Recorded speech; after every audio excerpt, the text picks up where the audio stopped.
बिस्मिल्लाहिर्रहमानिर्रहीम अस्सलाम वालेकुम वरहमतुल्लाहि वबरकातुहू अल्हम्दुलिल्लाहि रब्बिल आलमीन अल्लाहुम्मा सल्ली अला मुहम्मदिन व अला आलि मुहम्मदिन।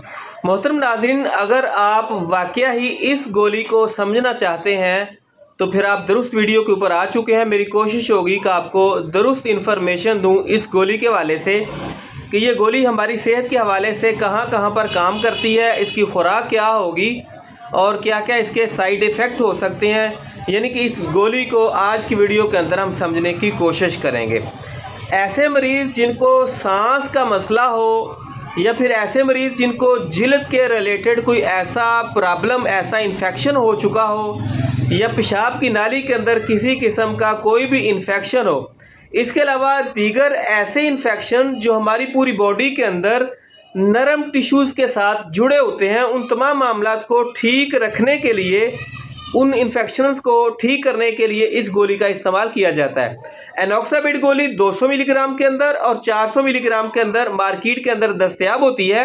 अगर हम इसकी खुराक के बारे में बात करें तो ज़्यादातर इस गोली की खुराक 24 घंटे में एक गोली होती है। अलबत्ता मरज़ की शिद्दत के हिसाब से आपका डॉक्टर या फिर फार्मासिस्ट आपको बताएगा कि आपने गोली को 2 टाइम खाना है या आपने 8-8 घंटे के वक्फे के साथ इस गोली को लेना है। ये गोली 200 मिलीग्राम और 400 मिलीग्राम के अंदर दस्तयाब होती है।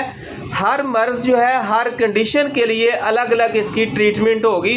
अगर हम इसके साइड इफ़ेक्ट्स को समझना चाहें तो ये इसके साथ उल्टी, मतली, दस्त लग जाना, पेट के अंदर दर्द हो जाना या फिर मुंह का ज़्यादा खुश्क हो जाना, भूख कम लगना, इस तरह के इसके साइड इफ़ेक्ट्स हैं।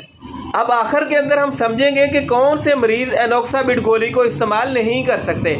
ऐसे मरीज़ जो गुर्दों के रिलेटेड किसी भी किस्म की दवाई का इस्तेमाल कर रहे हों, वो इस गोली को इस्तेमाल नहीं कर सकते। छोटे बच्चों के लिए आप इस गोली को इस्तेमाल नहीं करवा सकते। प्रेगनेंसी के दौरान ख़वातीन या फिर ऐसी ख़वातीन जो अपने बच्चों को फीड करवाती हैं, वो इस गोली को इस्तेमाल नहीं कर सकती। अलबत्ता इसके अलावा ऐसे लोग जो अल्कोहल के आदी हैं, वो भी इस गोली को इस्तेमाल नहीं कर सकते। मोहतरम नाज़रीन, इस गोली की खुराक कम अज़ कम 7 दिन और ज़्यादा से ज़्यादा आप 30 दिन इस्तेमाल करेंगे। इससे ज़्यादा आप इस गोली को इस्तेमाल नहीं कर सकते। उम्मीद है कि आज की वीडियो के अंदर इस गोली के हवाले से आपको मुफीद जानकारी मिली होगी। अगर वीडियो अच्छी लगे तो लाइक कीजिएगा, दोस्तों के साथ शेयर भी कर देना। हमें सिर्फ दुआ में याद रखना। अल्लाह हाफिज़।